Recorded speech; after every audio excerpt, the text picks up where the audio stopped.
गोष्ट विचारतोय तुला, तू माझ्याशी लग्न करायला तयार आहेस की नाही?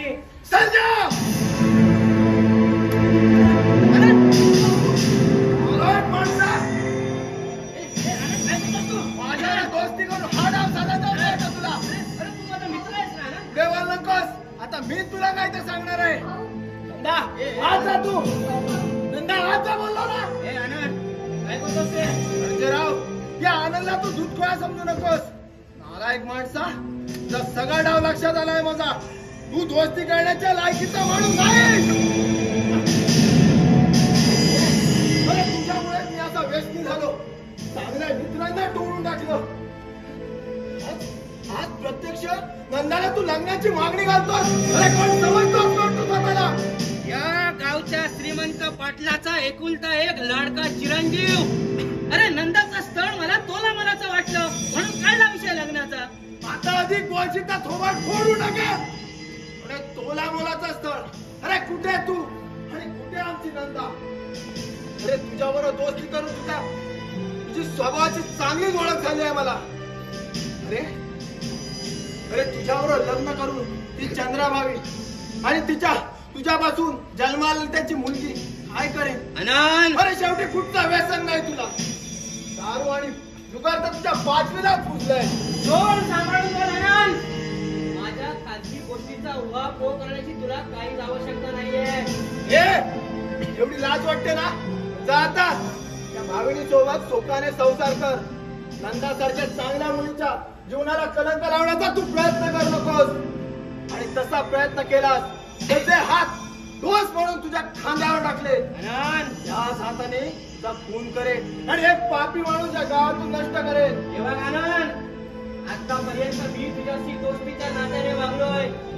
याचा अर्थ असा नाही की तू बोलावं आणि मी ते निमूटपणे ऐकून घ्यावं. दोस्ती केली खड्ड्यात. तुझ्यासारख्या नालायक माणसावर मला कुठचाच संबंध ठेवायचा नाही. फार लवकर कळलं तुला हे? लवकर नाही, उशिराच कळालं म्हणून ही वेळ आली. चल हे असल्या पुसक्या धमक्यांना घाबरून घरात लपून बसणारा भ्याड माणूस नाही मी.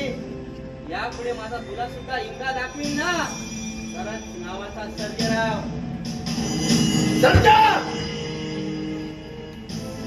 निघून पुढे जायचं, समजलं? माझं डोकं खराब करू नकोस. या घरातून जातो आनंद, पण या गावातून तू काही मला घालवू शकत नाही. सर्जा, पण तुला मात्र थोड्या दिवसांनी या घरातून नाही, या गावातूनच हद्दपार व्हावं लागणार आहे. त्याची आठवण ठेव.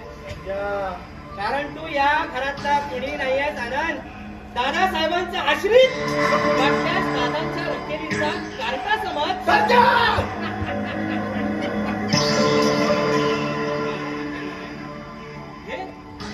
माझा जीव घेऊन तू दादासाहेबांचा खरा थोडाच होणार आहे. ठीक आहे, आता हीच जाहिरात प्रथम गावभर करून ना तुलाच या गावातून हद्दपार करतो. त्याशिवाय माझा मार्ग मोकळा होणार नाही. Bye bye, good bye.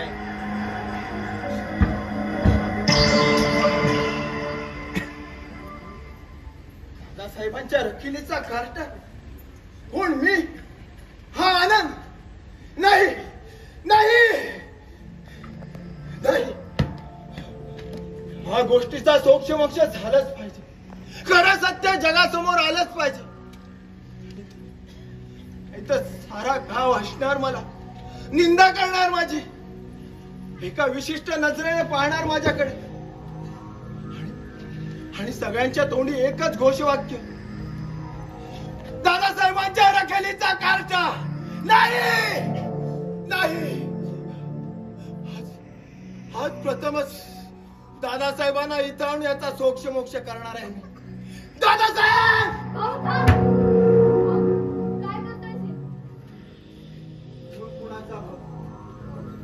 कोण आहेस माझी? कुणी नाही. माझं असं कुणीच नाही. हे घर माझं नाही.